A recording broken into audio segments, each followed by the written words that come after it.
Elle le prend en compte de deux façons. D'abord, la diplomatie, ça n'est pas la politique étrangère, et la politique étrangère, évidemment, elle évolue en fonction du vote des électeurs, des citoyens d'un pays. Et même dans les régimes autoritaires, on voit bien que les autorités politiques tiennent compte de ce qu'elles comprennent du sentiment qui parcourt leur opinion publique dans la conduite de leur politique étrangère. Un des exemples récents les plus frappants, c'est la façon dont la politique étrangère britannique a complètement changé suite au référendum sur le Brexit, ou la façon dont la politique américaine a complètement changé suite à l'élection de Donald Trump, et puis à nouveau suite à l'élection de Biden. Donc là, forcément, la diplomatie, ça a des conséquences. La diplomatie qui est en quelque sorte l'art de mettre en œuvre, de préparer et d'exécuter la politique étrangère, évidemment, elle s'adapte à ça. Mais plus profondément, en termes de méthode, en termes de à qui on parle pas simplement de diplomate à diplomate ou de gouvernement à gouvernement, on essaye d'aller voir à la fois dans la société du pays où on travaille et puis aussi dans la société du pays pour lequel on travaille, d'aller voir d'autres acteurs, des entreprises, des collectivités locales, des ONG, des experts, des scientifiques, et de se nourrir de ce travail et d'avoir une meilleure perception, pas juste de l'opinion, mais aussi de l'action des entreprises, des initiatives, des attentes des sociétés civiles de ces différents pays avec lesquels on est en relation.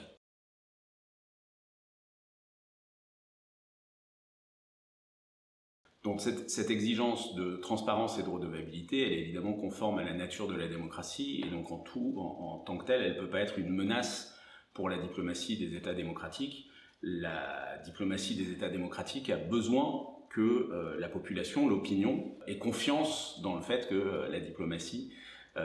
correspond à des objectifs qui sont les objectifs fixés par le peuple souverain et par ses représentants. La difficulté vient du fait que, d'une part, sur les réseaux sociaux, il y a aussi d'autres choses que cette exigence de transparence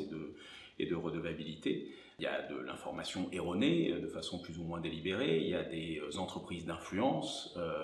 il y a des tentatives de polarisation ou de confusion du débat qui peuvent compliquer les choses. Et par ailleurs, l'autre difficulté vient du fait que cette exigence,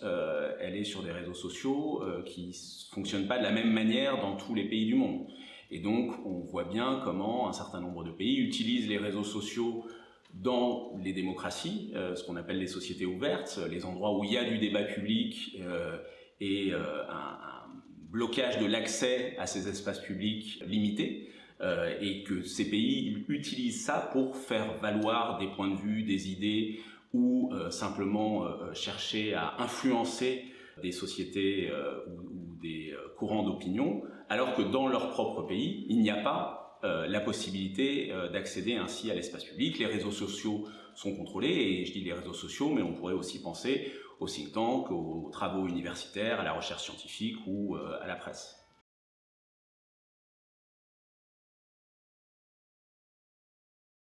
Alors, je disais tout à l'heure,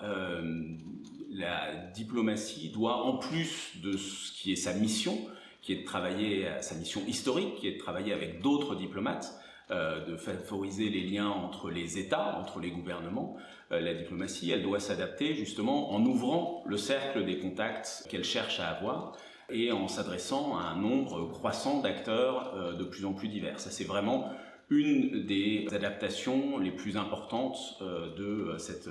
fabrique nationale de la diplomatie. On le fait aussi en changeant les méthodes et les outils, par exemple en utilisant aussi, nous, les réseaux sociaux, mais on le fait encore en créant de nouveaux outils ou de nouveaux espaces. Je peux penser par exemple au nouveau sommet Afrique-France qui aura lieu début octobre à Montpellier. Les sommets entre les dirigeants africains et les dirigeants français sont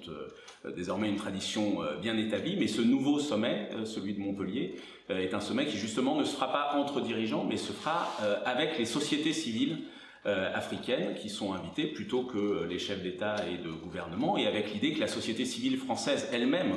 fera partie de cette discussion. Un autre exemple, le Forum de Paris sur la paix, qui tiendra sa 4e édition en novembre prochain et qui est un endroit où on cherche à réunir non seulement des représentants des gouvernements ou des organisations internationales, mais aussi des représentants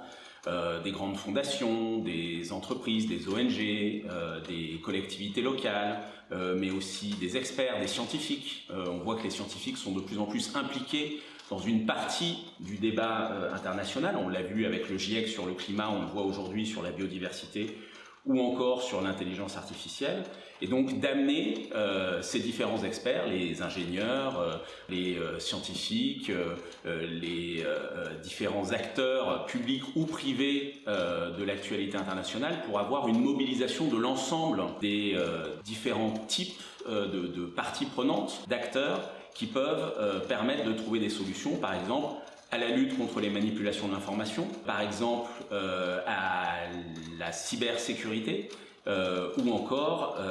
c'est un sujet sur lequel il y a eu beaucoup d'efforts récemment, sur les questions de santé publique internationale, puisque justement on a essayé de faire en sorte que puissent se réunir des gens qui travaillent à la fois sur la santé publique, mais aussi sur la santé animale et sur la biodiversité, pour mettre ensemble des gens qui jusque-là travaillent de façon séparée, et les aider à avoir une vision transversale,